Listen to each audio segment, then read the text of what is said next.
selamat pagi, salam sejahtera bagi kita semua. Perkenalkan, nama saya Joyce Bani Amal, NIM A1C2190099. Pada kesempatan ini saya akan menjelaskan tentang AST atau analisa sintesa tindakan. Pada saat ini saya telah menganalisa salah satu kasus.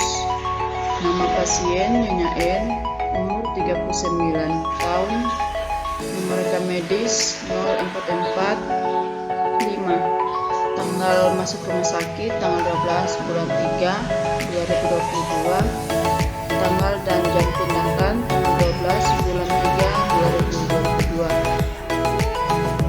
Diagnosa medis pneumonia atau kanker payudara. Baik, pada analisa ada 10 poin yang saya sudah kerjakan. Yang pertama adalah diagnosa saya mengambil intervensi ansientas berhubungan dengan perubahan gambaran tubuh. Dan yang kedua, data subjektif, klien merasa putus asa dan depresi dengan hidupnya dan keluarganya pun merasa cemas. Dan yang ketiga, data objektif, klien tampak lemas. Dan yang keempat adalah data relaksasi progresif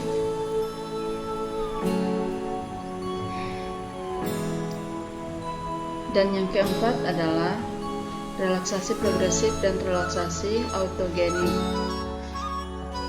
Perlu Anda ketahui, relaksasi progresif adalah relaksasi otot dalam.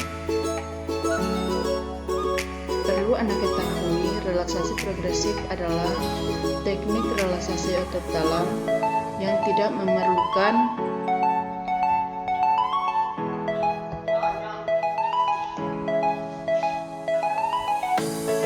yang keempat adalah relaksasi progresif dan relaksasi autogenik. Perlu Anda ketahui bahwa relaksasi progresif adalah teknik relaksasi otot dalam yang tidak memerlukan imajinasi, ketekunan dan atau sugesti. Dan relaksasi autogenik adalah relaksasi yang bersumber dari diri sendiri berupa kata atau kalimat pendek atau pikiran yang bisa membuat pikiran tentram.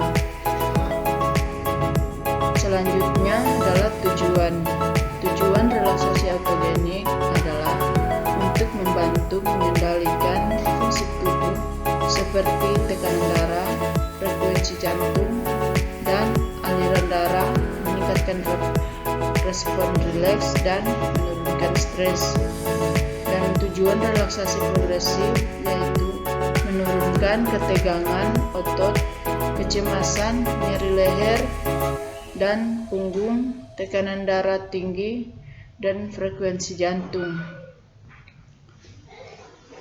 Dan yang selanjutnya, interaksi yang pertama membaca rekam medis klien, yang kedua mengekspresikan perasaan, dan yang ketiga memiliki rencana keperawatan secara baik, dan yang keempat menguasai keterampilan teknik keperawatan, dan yang kelima memahami rasional ilmiah dan tindakan yang akan dilakukan.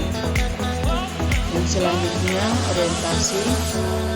Kita pertama melakukan salam atau memberi salam. Selanjutnya orientasi. Yang pertama kita lakukan salam atau memberi salam sesuai waktu. Dan yang kedua memperkenalkan diri. Yang ketiga validasi klien. Yang ketiga validasi kondisi klien saat ini, menanyakan kondisi klien dan siapkan klien untuk melakukan kegiatan sesuai kontrak sebelumnya.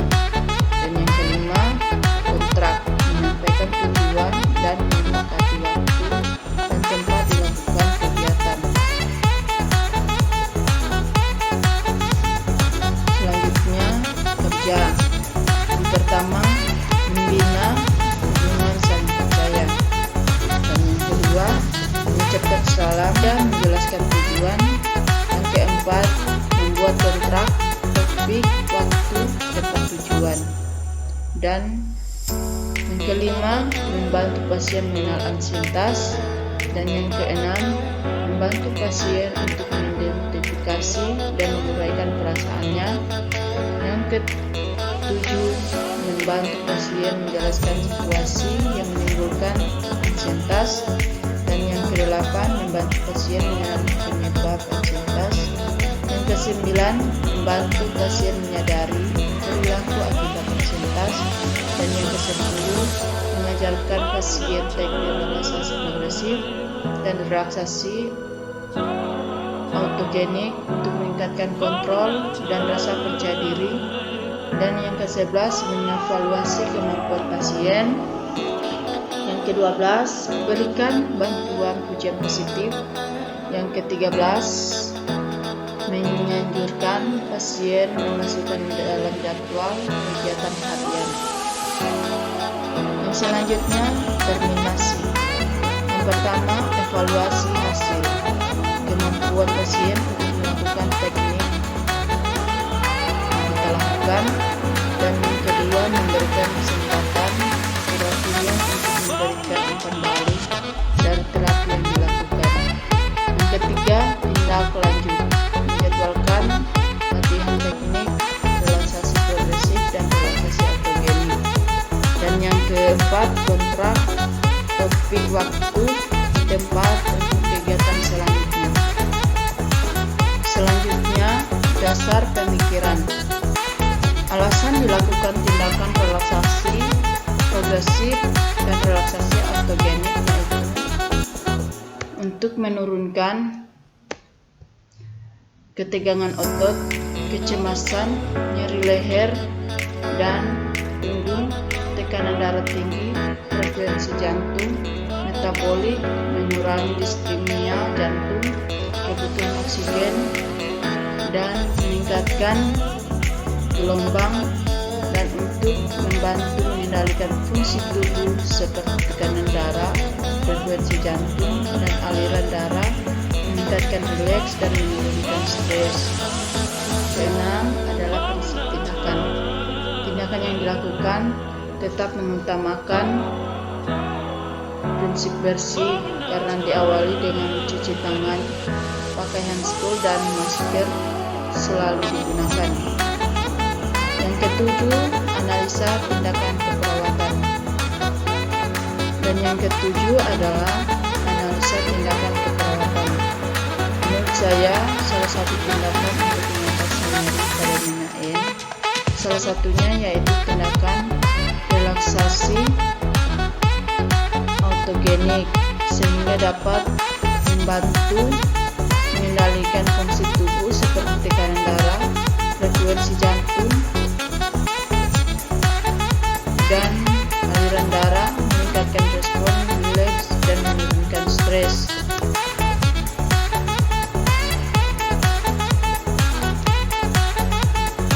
Dan yang kedelapan adalah bahaya yang dapat terjadi. Bahaya yang ditakutkan terjadi ialah pasien mengalami tekanan darah, detak jantung meningkat, jantung berdebar, dan nyeri pada dada. Yang selanjutnya, hasil yang didapatkan. Pasien mendapatkan perasaan yang tenang dan nyaman. Dan yang kedua, mengurangi rasa nyeri. Yang ketiga, pasien tidak mengalami stres. Yang keempat, melemaskan otot untuk menurunkan ketegangan dan kejenuhan yang biasanya menyertai nyeri. Dan yang kelima, mengurangi kecemasan yang memburuk persepsi nyeri. Yang keenam, relaksasi nafas dalam mempunyai efek distraksi atau penglihatan perhatian. Dan yang terakhir adalah evaluasi diri. Saya masih butuh banyak ilmu dan skill terutama dalam pengendalian tindakan dikarenakan ada prinsip yang perlu diperhatikan sesuai dengan kondisi klien ketika mengimplementasikan tindakan teknik relaksasi autogenik dan progresif. Tidak dipungkiri masih banyak kesalahan-kesalahan